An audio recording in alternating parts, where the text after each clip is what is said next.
చేసిండు అన్న. మమ్మల్ని కలవనిచ్చింది లేదు, చూసింది లేదు. ఏ విలేజ్ నుంచి, ఏ మండలం నుంచి, ఏ జిల్లా నుంచి ఎవరున్నారు అన్నది కూడా ఏ దినం గుర్తించింది లేదు. కాబట్టి ఈ రోజు మేము ఉద్యమకారులం అందరం ఏకమై ఈ దినం ఇక్కడికి రావడం జరిగింది. ఈ కేకే కమిటీ ద్వారా మాకు న్యాయం జరుగుతుందని అనుకుంటున్నాం.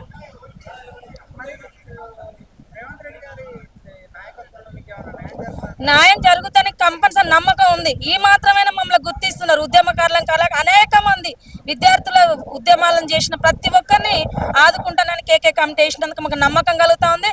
ఒకటే నేను అడగదలుచుకున్నా, ఆనాడు బీఆర్ఎస్ ప్రభుత్వాన్ని కనుక ఎట్లా పొందబెట్టినాము, ఈ దినం మాకు రేవంత్ రెడ్డి గారు మంచి మాట ఇచ్చిండు, మంచి నమ్మకం కలుగుతా ఉంది. కాబట్టి మమ్మల్ని కనుక గుర్తిస్తే మేము నెత్తిలెత్తుకొని పూజ చేస్తాం, గుండెలకు గుడి కడతాం రేవంత్ అన్నకు.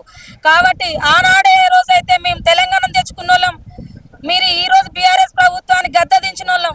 రేపటి దినం కూడా ఏం జరుగుతో గుర్తుంచుకోవాలి. ఉద్యమకారులను, కళాకారులను ఖచ్చితంగా గుర్తించాలి. అస్సలే కాదు, అదంతా దొంగ మాటలు. ఎన్ని చూడాలి అయ్య మాటలు, కొడుకు మాటలు ఇద్దరి అంతే ఉన్నాయి. ఈ దినం అదే నడుస్తుంది. ముసలి కన్నీరు కారుస్తా ఉన్నారు. రమ్మనండి కమిటీలు వేసి ముందు వాళ్ళు వేసిలే దినమన్నా. ఈరోజు రేవంత్ రెడ్డి గారు వేసిండు, వేసిలే వాళ్ళు ఏ రోజున ముఖ్యమంత్రి ఆ దినం ఉన్నప్పుడు వేసిండా?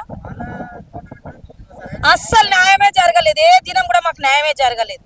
మాకు న్యాయం జరిగితే ఇక్కడికి ఎందుకు వద్దాము? మేము కళాకాలం ఎట్లా చెప్పుకుందాము, ఉద్యమకాలం ఎట్లా చెప్పుకుందాము? మాకు అన్యాయం జరిగిందనే కదా ఈ దినం ఇట్లా చెప్పుకుంటా ఉన్నాము. ఎవరిని ఆదుకున్నారు? ఆదుకోలేదు. వాళ్ళు ఏ రోజు ఆదుకోలేదు. మాకు సారథి చుట్టూ తీరి సతికిల పడిపోయిన పరిస్థితి మాది. సారథి చుట్టూ తీరి సతికిల పడిపోయిన పరిస్థితి. ఎన్నిసార్లు తిరిగినాం సారథి చుట్టూ? అందరు కలిసి వచ్చిన తెలంగాణ ఒక రస్మాయి బాలకిషన్ సారథికి చైర్మన్ ఎవరికి ఇచ్చిండు? రమ్మనండి ముందుకు, దమ్ముంటే రమ్మనండి. ఈ దినం కమిటీ ఏమనండి అన్న. వాళ్ళకి దగ్గర ఉన్న వాళ్ళకి ఇచ్చుకున్నారు అన్న. విలేజ్ నుంచి డెత్గా ఎత్తుకండి. ఎక్కడి నుంచి ఉన్నారు ఉద్యమకారులు, కళాకారులు? ప్రతి విలేజ్ లో నుంచి వెళ్ళిన జనాలు. ఒట్టి నీ చుట్టూ తిరిగిన వాళ్ళు కాదు. సారథి చుట్టూ తిరిగి సతికిల పడిపోయినాం. ఛార్జీ లేక తిరిగినాం, సంకర సంచేసుకొని తిరిగినాం, ఇదే ట్యాంక్ బండ చుట్టూ తిరిగినాం. ఏ దినం మమ్మల్ని గుర్తించిన గేటు కాడికి వెళ్తే బయటకు వెళ్ళగొట్టిండు రస్మాయి బాలకిషన్. ఖచ్చితంగా నమ్ముతా ఉన్నాం. సార్ ఇచ్చిన మేనిఫెస్టోల వల్లనే ఇలా మేము నమ్మగలిగినాం. తను ఇచ్చినదే కదా, తను ఇచ్చిందే కదా ఇది. తను ఇచ్చింది కాబట్టి మళ్ళీ ఇస్తాడేమో ఆశతోనే ఎదురు చూస్తాను. ఒక్కటే అన్నగారు నేను అడగదలుచుకున్న సీఎం గారిని, మాకు ఇస్తారా కేసిండు, అన్నం పెడతాడని ఎదురు చూస్తున్నాం. అంతే, పెడతాడు, పెట్టాలని మేము అనుకుంటాను.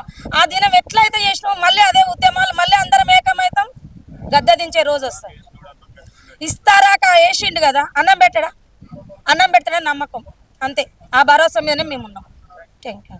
Subscribe us and press the bell icon for more interesting updates.